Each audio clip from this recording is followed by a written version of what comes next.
Have you ever been captivated by the fascinating tales of myths and legends shared by your parents?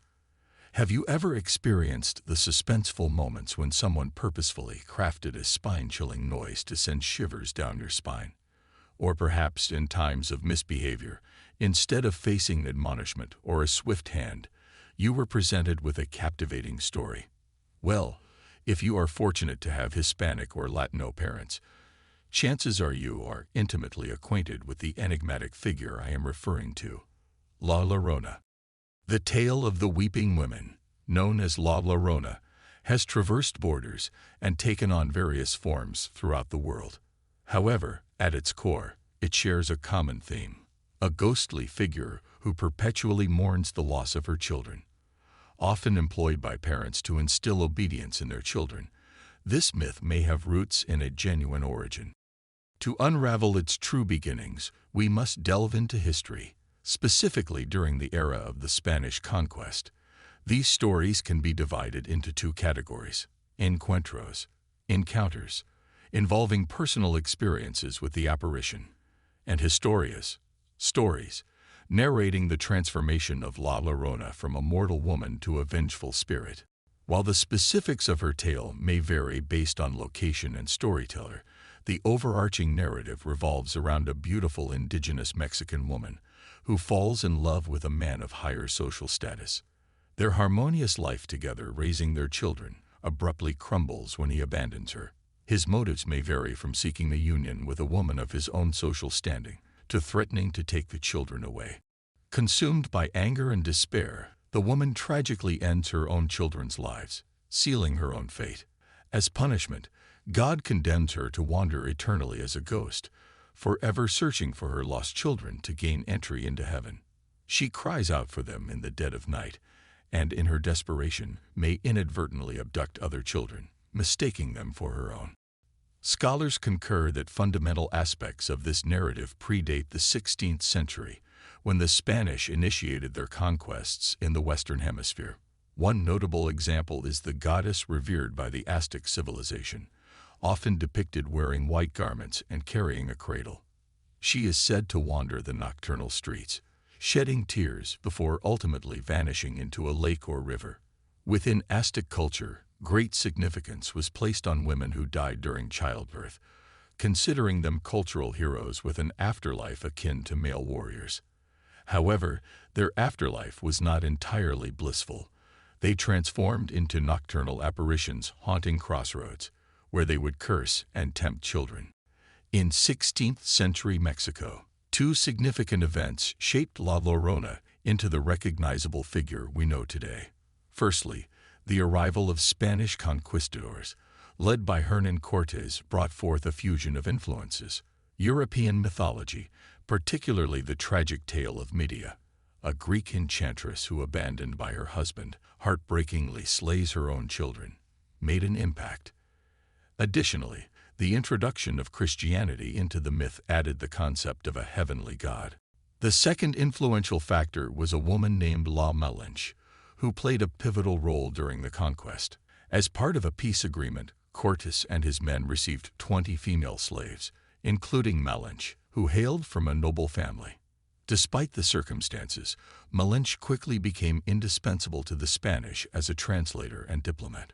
She served as Cortés's personal translator, eventually becoming his mistress and the mother of his child. However, her son was taken away and sent to Spain for education.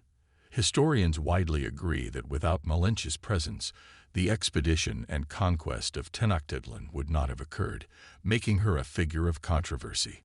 Throughout history, depictions of Malinche have varied, portraying her as a traitor or a victim, and she is known by multiple names. Only in the 20th century did her image begin to be accepted more widely. During the same period, La Llorona gained recognition as a symbol of resistance against traditional patriarchy, as depicted by Chicana authors and others. The undeniable parallels between La Llorona and Malinche influenced each other's folklore. Both women were abandoned by wealthy Spaniards and were indigenous mothers whose children were taken away. These stories reflect the complex relationships between indigenous women and European men, as well as the clash of indigenous cultures with the arrival of Europeans and the introduction of a new religion. Since then, the legend of La Llorona has traveled far and wide, taking on different names as it traversed regions. In addition to bodies of water, she is believed to haunt urban spaces such as highways and railroads. There are even accounts of her appearing in the backseat of cars if denied a ride, earning her the title of possibly the worst backseat driver. With the myth gaining more visibility in popular culture, more people are likely to encounter her story for the first time. The story of La Llorona allows for a multitude of interpretations. It can serve as a cautionary tale for women to choose their partners wisely or depict the challenges faced by single mothers. It can be viewed as a critique of female sexuality or as a metaphor for the grief resulting from generations of indigenous Mexicans killed during the Spanish conquest. Personally, I tend to align with those who perceive La Llorona as a representation of the painful blending of Spanish and indigenous cultures. She embodies the religious and social history of Greater Mexico, a legacy that continues to resonate to this day. Here is a story from a friend of mine. His mom told him this story she heard from Juan himself. When she was in Mexico, Juan and his friend Ricardo lived in the quiet village of Guanajuato. Nestled amidst the rolling hills of Mexico, the evening sun had set, and darkness blanketed the village, painting the sky with a shimmering tapestry of stars. The two boys were engrossed in a friendly game of soccer, their laughter echoing through the empty streets. As the game intensified, Juan's foot connected with the ball a little too forcefully, sending it soaring out of bounds and into the shadowy outskirts of the village center. Determined to retrieve the ball, Ricardo ventured into the dimly lit area while Juan followed closely behind.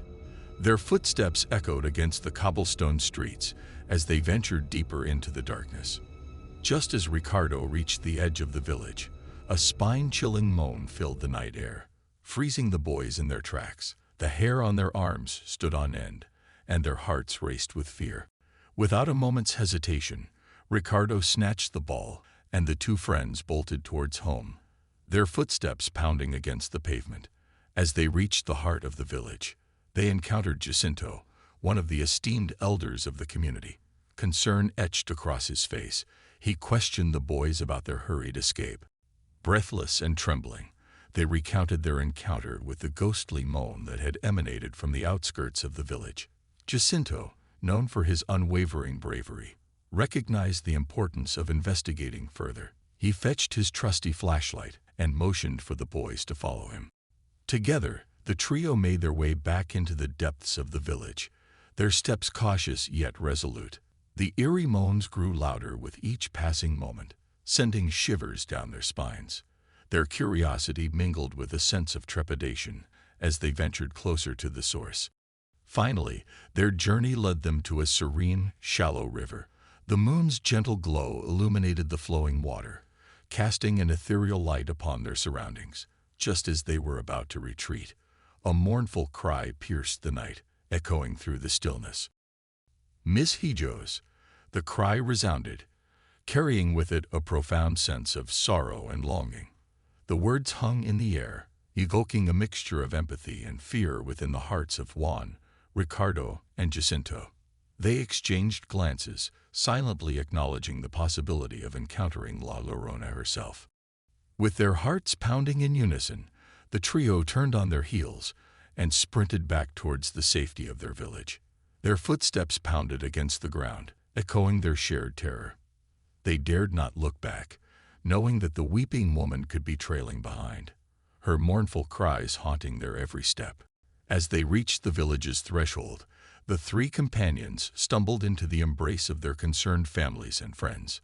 Breathless and shaken, they recounted their harrowing experience, warning others of the ghostly presence that lurked in the darkness.